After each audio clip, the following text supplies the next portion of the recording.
మిత్రులారా, ఈనాడు మేము హెలికాప్టర్లో పైనుంచి వస్తున్నప్పుడు కిందికి చూస్తే చీమల దండై ఈనాడు ఉప్పెనగా మీరందరూ ఈ జగన్నాథపురం చింతకాని మండలం మధిర శాసనసభ నియోజకవర్గంలో ప్రజాపాలనను ఆశీర్వదించడానికి విచ్చేస్తుంటే నా గుండె పులకించిపోయింది.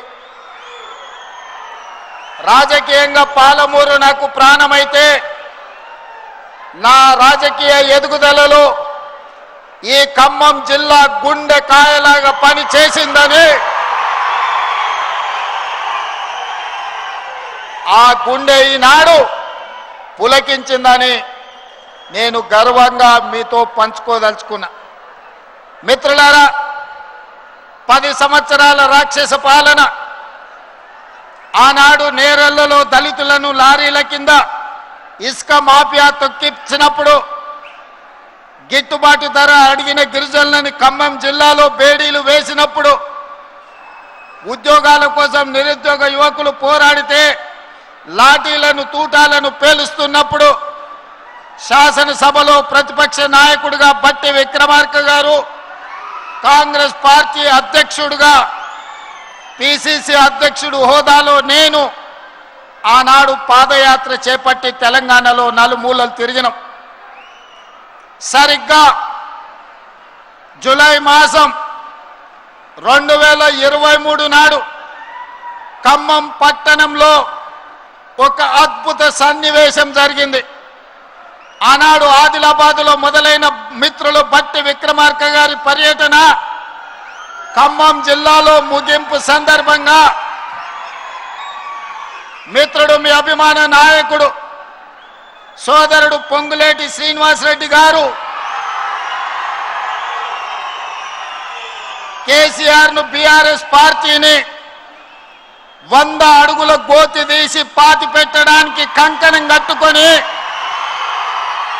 ఇక్కడి నుంచి కూతవేటు దూరంలో ఆనాడు సమావేశాన్ని ఏర్పాటు చేసి మన అభిమాన నాయకుడు కాబోయే భారత ప్రధాని రాహుల్ గాంధీ గారిని ఆహ్వానించినప్పుడు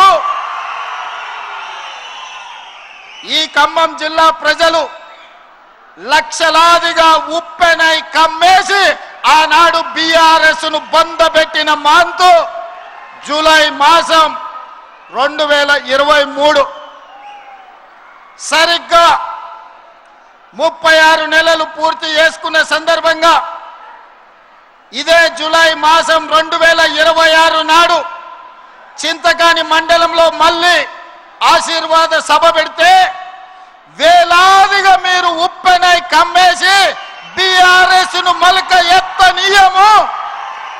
ఖమ్మం జిల్లాలో బీఆర్ఎస్ అనే పదము నిషేధించబడ్డది.